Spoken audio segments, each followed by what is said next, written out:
In question 5 of this exercise, the problem statement says the points P, Q, R, S, T, U, A and B on the number line are such that TR equal to RS equal to SU.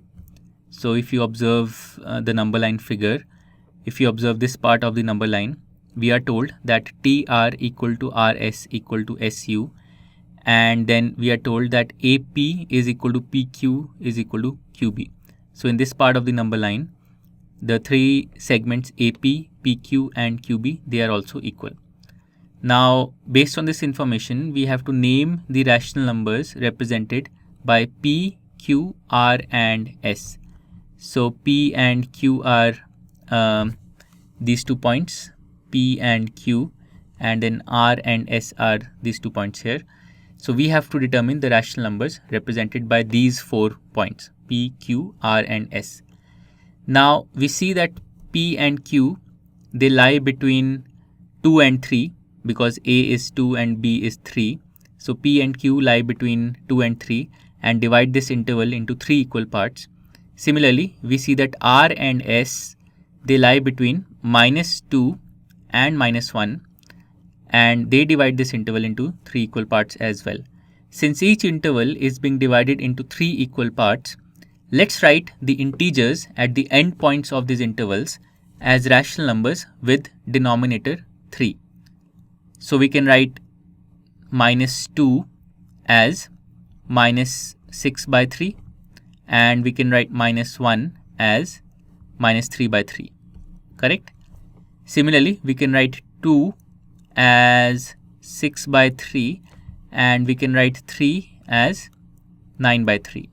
So we have written these integers as equivalent rational numbers with denominator 3. Now let's determine P and Q.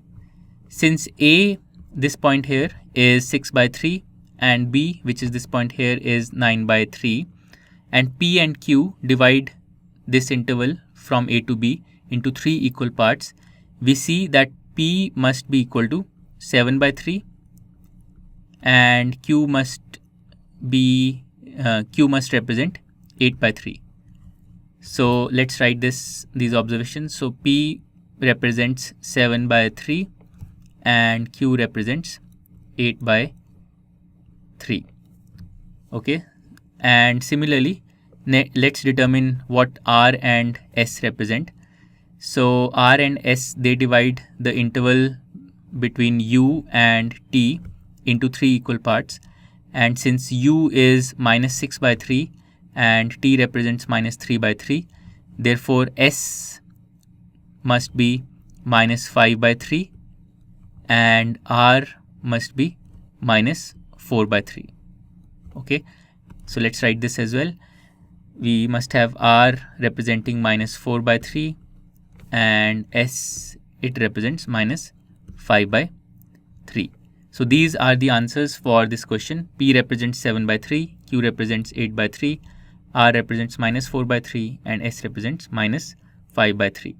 So with this, we have completed question number 5.